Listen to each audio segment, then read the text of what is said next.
Your life has changed. You're on the road. What has been the worst time in your life? Was there like a worst point in your life? Yeah, probably like I had a minivan, stuck in Gowanus in New York. I was like fixing up my car and I couldn't find my keys. I was like, I'm gonna hit an open mic today. And then I couldn't find my keys and I was like, well, I can't move. I can't do anything. So I found my keys, eventually found it, but it was just living in a van, no money, no credits, just trying to go to an open mic, just looking for my keys like an animal, Yeah. just in plastic bags and stuff, just not even having the basic human decencies and rights and little perks and just going pure primal. Just yeah, just from the bottom of that. So how's that feel? I mean, this is an obvious question, but I know it feels great now where you are, but you must have a different appreciation than a person Yeah. that never had to go through that. I don't Like you have those life experiences now. right. I mean, I was a child of a lower upper class people. Yeah. So I was always like cosplaying. I knew I could always bounce out if I had to. Okay. Okay. So Yeah. what made you did you just was like, I don't want to depend on your parents or what was Yeah. it?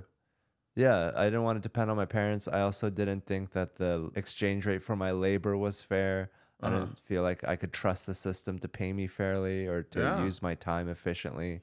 'Cause But it's kind of weird, and I don't know your parents. I don't know the situation, but it's kind of weird. Any parent will let their kid just live in a van and not try to help out, or were they fine with it? well, I don't think I really gave them a choice. I just Okay, did it. I didn't want them to worry about me. I don't think I really told them. But they found out, obviously. yeah, But yeah, I was living with them for 5 years, from 23 to 28. uh huh. So they kind of did their They part. did their thing, yeah, Yeah, and then they just sent me off when I was 28, which is old enough. It's not like I was 22. yeah, yeah. Did what do they think about all this craziness now? I don't know. I think they're happy and Yeah, satisfied, and yeah, they're glad it worked out because they were like really worried for me. I got suspended from college for shoplifting. They would you found still drugs, just like plates and a computer mouse, and I just filled my backpack with like random stuff that I needed. at Target or something? Yeah, Target It and was Atlantic Target. Station. Yeah. Did someone chase you out of the store? How'd it go down? A policeman was at the entrance, like, you need to come with me. They were watching me the whole time through a camera. Uh-huh. Yeah, and then I got pretrial diversion. I got the same lawyer that Gregory and Travis McMichaels had for Uh-huh. shooting Ahmaud Arbery. Oh my God. Really? Yeah, Jason Sheffield. I got that lawyer before that. What? And he got me off with pretrial diversion. And what does that mean? It means like it's my first crime. It's a Oh. misdemeanor, so they just had me do community service, which I forged.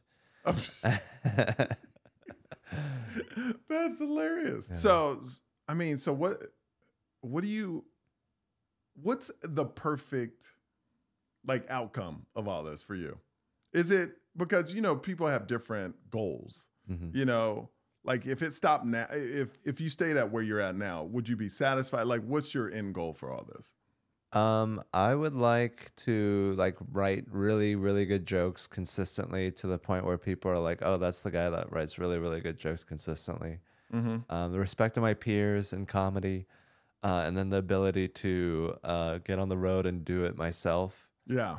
and then put out good specials that are critically acclaimed. Yeah. Yeah, that's what I'm working towards now. But other than that, I'm not really interested in like movies or anything. I think just being like So, George Carlin. so your hobby is pretty much comedy. You don't, Yeah, I don't really do much else. I got you. I got you. It's interesting. We were talking just about like how craziness the world is right now. Like because I hear it in your comedy, it's coming out in my comedy, but we off, when we're in the green room, we talk about just crazy stuff we're seeing in the world. Like what really like in the world right now has you going, man? We need to fix this, or this is really fucked up. In the news right now, I mean, I just think that we should maybe just run this country like Sim City instead of like based on gut feeling and religion. I, I was talking about the other day. It's kind of like you know, you got people, you see pictures of like people that run the country and they all look the same. You know what I mean? Like this country is very diverse, and when you look at it, it's really not. And president, whether you like him or not, and whether you like Donald Trump or not, they're freaking old. They're my dad's age. Yeah. And when I look at my dad, I go, I would be petrified if he was president. Sometimes my dad just says random. You know, it's just like, so it's kind of like these guys are my dad's age and president. Yeah. You know, it's pretty amazing. Like our country can't get a 40 or 50-year-old president. Yeah. You know, I don't know. What do you think about our whole?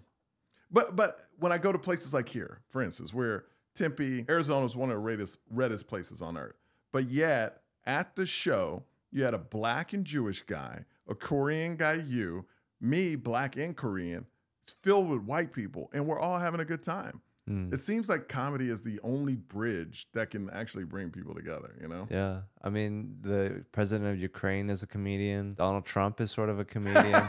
Yeah, it's true. Yeah. It's true. If he wasn't funny, it'd be so much harder to do what he does. It would be. I just think with comedy, too, it's the only time people have to listen. Yeah. Because if you don't listen, you don't get it. Yeah. Where everything else, you can talk over people just to try to make your point.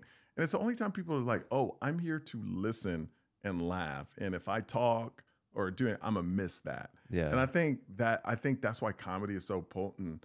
And I think it's very weird that comedians are held to the same level as politicians a lot of times, which blows me away. Like they will take what a comedian says and run with it like it's news.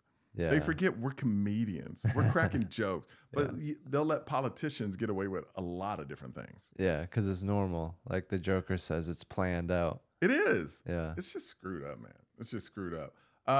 So what's next for you, man? What's next for you? Are you on tour right now? What's your 2023 looking like?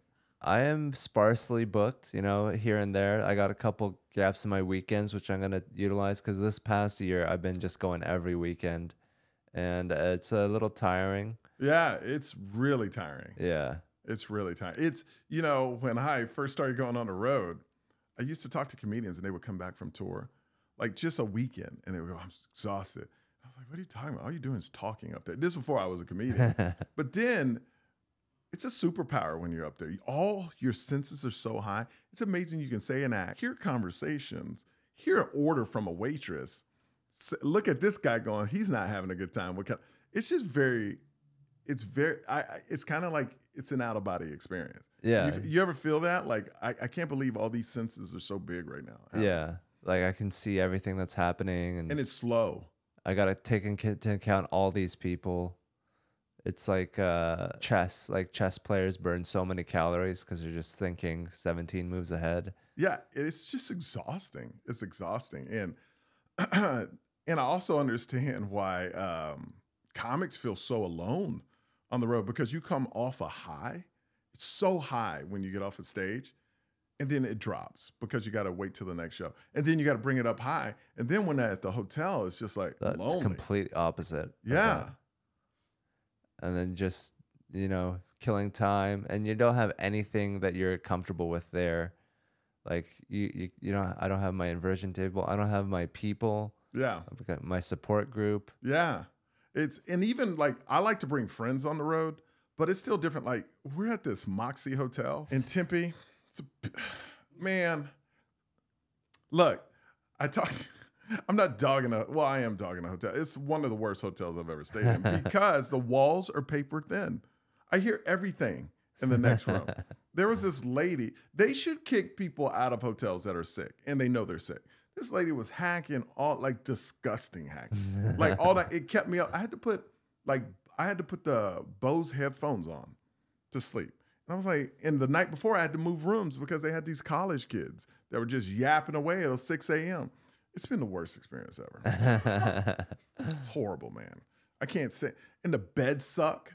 Yeah. Don't stay at the Moxie. That's what I'm saying. Stay away from the freaking Moxie. It's horrible. It's horrible. All right. Blankets are super thin. Oh, dude, it's the worst. Yeah. It is it's like just nothing. They shouldn't even have. It's almost like not even having blankets on. Yeah. It's like the walls are made out of the blankets. Yes. It's horrible, man. I freaking hate that hotel. They said everything else was sold out because all these students go back to school next week. Yeah. So everybody's in town, like Yeah. parents and stuff. I think there was like a mathlete thing going on. Yeah, something like that. A lot of young nerds. Yeah. I didn't want to say it, but yeah, they were freaking nerds, bro. Yeah. Like smart nerds. You could tell they're just smart. Yeah. You know, they have nothing going for them except Socially running the weird. country in about 10 years, you know? Yeah, they're gonna move to San Francisco soon. Build a tech company and freaking kill it, man. Yeah, but hopefully tonight, you know, I At get least some good you stuff. have a guitar in your room. They play a guitar in every Do you room. play guitar? I do. You yeah. do, right? Yeah. That's a good way to pick up chicks. Yeah. Yeah, I I mean, would it's a think. little on the nose. But isn't it? Like they like singing and stuff, right? It's an added bonus. Yeah. But it's hard to just like get chicks from that because it's so obvious that like, oh, you're gonna do that. Oh, have you tried that? And the girl's like, no. I can't play any instrument. I got kicked out of band because I couldn't drum roll. I was a drummer. But you know, you got to drum roll. I couldn't do that. I was last chair. You know, I was horrible in band. Yeah. Comedy is the only thing I'm good at, really.